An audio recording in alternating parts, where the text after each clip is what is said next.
السلام عليكم ورحمة الله وبركاته كسو دوادا جانالكا برو اي سي تي اي تي هدو إلى هذا مانت وحان سمين دونا هوبر بيغا هدو كوش الموهاي علد ماركتي أرضيدا أما لغيسياش خاركم دي قد عضي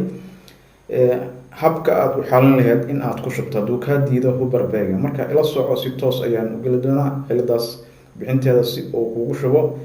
hyper-v-ga ama huberberga dabcan wadankan joogo maaragtay Finland qaabka loogu maaragtay loo akhriyo waa huberberg laakiin English ahaan hyper-v ay noqonaysaa marka casharadii hore waxaa laga yaabaa dad badan maaragtay inta badan waxaan hadalkayga afkayga u bartay huberberg laakiin waa hyper-v maaragtay English ahaan marka qaabka haddii cilada uu maaragtay hadduu kugu shubmi waayo qaabka u xalin lahayd ayaan casharkan u yahay ila socda insha Allah practicada ayaan toos u geli doonaa okay hyper-v-ga ama huberberga haddii ay maaragtay cilada kugu timaado inuu kugu shubmi waayo xagga waxaa laga haystaa marka steebada ila soco kowart waxaan ku shubaynaa si aad u aragtay cilada dadkii soo weydiina way arkeen laakiin dadka kale ay arki doona maaragtay iyagana in ay hadda arkaan manage ayaan leenahay huberberg steebada aan hor u raacnay inaan ku shubno ayaan ku shubaynaa kan koraan qaadan waxyar okay next ayaan leenahay kadibna next ayaan leenahay kadibna next meeshaas marka hyper-v waa kan marka markuu maaragtay ku shubmaayo calaamada saxda ayuu keenayaa wuu ku shubmaayaa waa ready to install laakiin haddii uu cilad kuu keeno sida hadda camal saa markaan dhahdo add features aan dhahdo error ayuu keeni doonaa errorkaas oo dhinaca maaragtay VMware-ka xagga maaragtay processorka ayaa laga haystaa marka waa inaad iska soo saxdaa VMware-kaaga qaabka u sixi lahaydna halkaas ayaa ka sixi doontaa VMware-ka tegaysaa settings ayaa tegi doontaa kadibna processorka ayaa tegi doontaa kadibna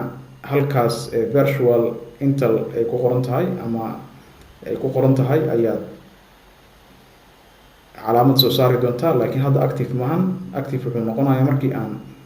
maaragtay damino power off ayaan leenahay shutdown kadib active ayuu noo soo noqon doonaa calaamadii aan hadda idin sheegay right click intana waa ka tegi kartaa halkaasna waa ka tegi kartaa VMware halkaas waa ka tegi kartaa settings ama halkaan oo maaragtay serverkaaga dhinacan isla maaragtay virtual machine-kaaga waa maaragtay settings ayaa tegi doontaa processorka ayaa tegi doontaa kadibna calaamadii ayaan soo saari doonaa kan ayaad saaraysaa cilada markaas markuu keenayo oo okay ayaan leenahay kadibna maaragtay power on ayaan leenahay maaragtay barnaamijka ayaan kicinaynaa kadibna steebadii ayaan raacaynaa markaas ciladii oo errorka xagga processorka nooma keenayo marka ila soco oo okay kan oo noo soo kacay waxaan qori doonaa administrative passwordkiisa kadibna maaragtay uu server manager-keena soo kacaya okay marka waxaan sameynaynaa the stepskii inaan ku shubno manage ayaan leenahay add rules and features ayaa tegi doonaa kadibna kan kor aan soo qaadano si next-gaan aragno next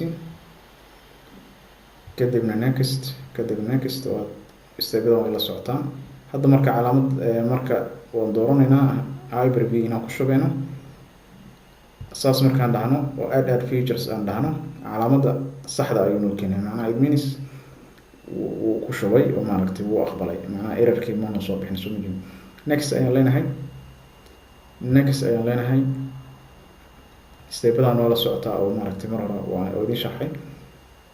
intaasoo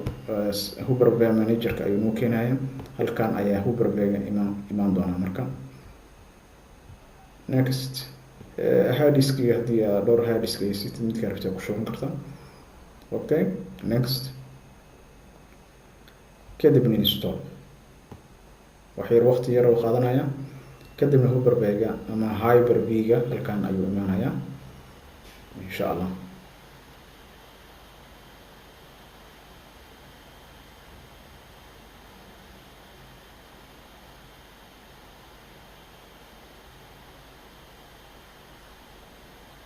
Okay, wuxuu dalban doonaa hadduu yiraahdo restart, laakiin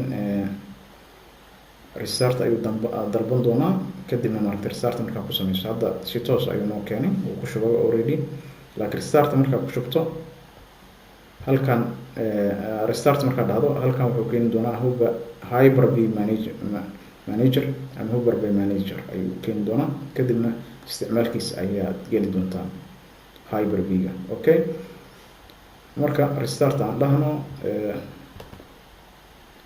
restart waxay update inuu sameynaa maadaama maaragtay aad service kusoo kordhisay, marka kadibna wuu noo soo kacaya serverka, kadibna Hyper-V-ga ama Hyper-V-ga toos ayaan u geli doonaa. Marka ciladiina waa ka saartay, Hyper-V-gana wuu ku shaqeynaya. Marka hadday cilada kugu imaato halkaas waa inaad fiirisaa. Arday qaarkood ama dhageystayaasha qaar ayaa soo weydiiyey cilada dhinacaas ayaa laga haystaa. Marka markasta calaamadaas xagga processorka waa inaad soo siisaa maadaama uu speed badan u baahan yahay. Marka okay, waa inoo diyaar. marka administratorka passwordkiisa ayaan qori doonaa, ayaad qoraysaa, kadibna waa uu soo kacaya. Hyper-V-ga halkan ayuu imaanayaa oo aan ku shubnay, kadibna tools ayaan tegi doonaa. Hyper-V-ga waa kana toolskana Hyper-V manager oo ujeeda Hyper-V manager waa inoo diyaar. marka waa kaas noo soo kacay. marka cilada saas ayaa ku xalin kartaa. casharkeena maanta oo ciladaas aan bixinaynay ayaan halkaas kusoo gabagabeynaynaa. Asalaamu calaykum waraxmatullaahi wabarakaatu.